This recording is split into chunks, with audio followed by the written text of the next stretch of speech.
Hi, my name is Jonathan Hicks. We're back at the Dice Cup. We're in the RPG room this evening, and I'm joined by Dean. Steve again. Andy.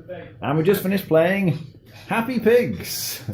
And this is a pig farming game. It looks very light-hearted from the artwork, but there's a bit more depth to it than you'd sort of expect.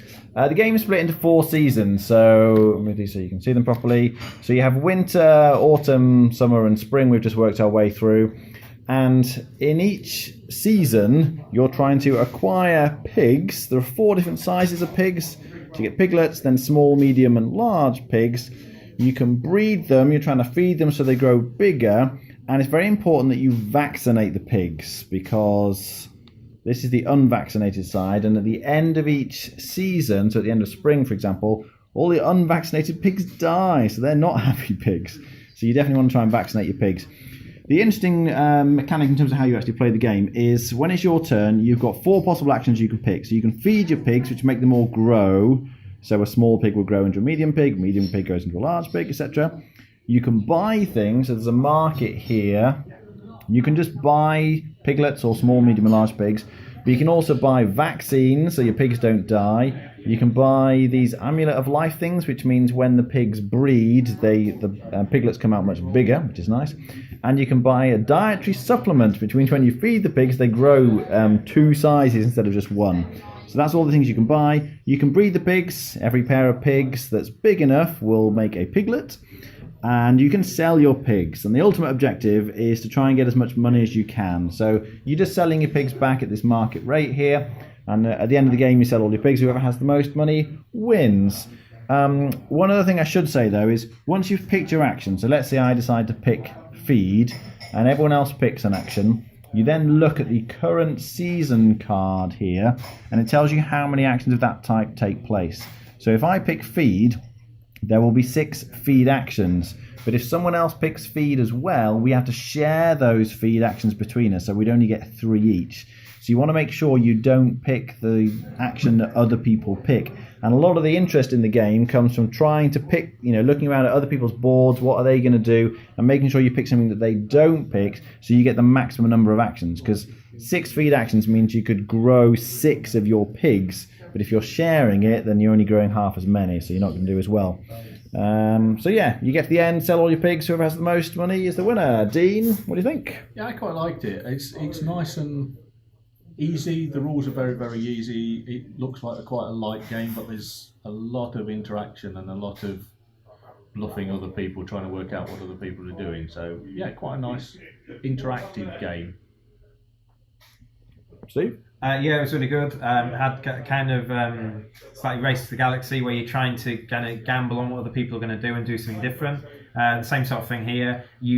It's very nice to try and work out, well, he's definitely going to do that, he's going to do that. And there's also a first player, so if there are 9 actions, if you're first player, you're going to get the lion's share, you're going to get 5 as opposed to 4 if you split it. So when you're first player, you don't really mind what you go for, but when you're 4th, you don't want to be left with like 2 actions if it's a 3-way split. So you've got to be really careful about what other people pick and maybe not doing what's best for you and do something that's still pretty good that you're sure no one else has got is actually a better action to take. Yeah, I sort of agree with what Dean and Steve just said. Sort of reasonably light, but it's got some interesting decisions in what actions you pick. Yeah, so it's quite surprising because I thought it was going to be a sort of really light game and sort of based on the artwork and a nice fun artwork, but it's much better than I was expecting. All right, rating out of 10? I'll probably guess about 7.5. Okay.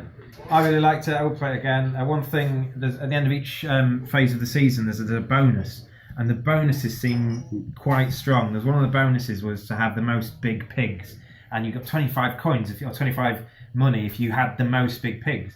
Which means that if you've previously sold all your big pigs the turn before, and then you see it's coming out, like, oh no, you do kind of know it's coming out the turn before, but there's something not much you can do. And I think that there was a period where us 3 shared the bonus of 25 2 turns in a row, and Dean didn't get any of it. Yeah. So it was quite impactful because the winning scores are in the low 200s, and 50 coins is actually quite a big portion of that. So I'm not sure how much that would affect it. I probably say a 6, mainly because not because I didn't like the game. I think it's a good game. I don't think I want to play it more than a few times. Once I've played it a few times, I don't think I'm going to play it again. Okay, Dean? That's odd because I disagree with that one. I'd score it at least a 7, 7.5 because I think it does have replayability. I think it will be completely different with different players and the cards coming out in a different order. So it is one of those that I could see me playing, quite a few times because I don't think it will be the same game every time. Rating? 7.5. Okay, great. I loved it. I thought it was absolutely great. Much better than I was expecting it to be. And I looked at it and I thought, this looks good. When I sort of read the rules, I thought, yeah, I'm going to enjoy this. But it's so interesting each turn, looking around, what are they going to do? It's like, oh no, they're going to do this. But you never quite know. That bluffing aspect works so well. It does, as they all said, looks light-hearted, but there's a lot of meat to this. And I like the season cards. You really have to think when the season card comes out. You can see the next bonus that's going to come at the next season as well, so you're planning ahead constantly. Yeah, I loved it. And it's also the kind of game I could play very easily with my family, as well as with the hardcore gamers who are going to enjoy it. So it ticked all my boxes. I'd be on a solid 8.5 here. Depending on how much variability there is in replays, I might even get to a 9, but certainly an 8.5 from me. I thought it was great. All right, thanks for watching. That was Happy Pigs.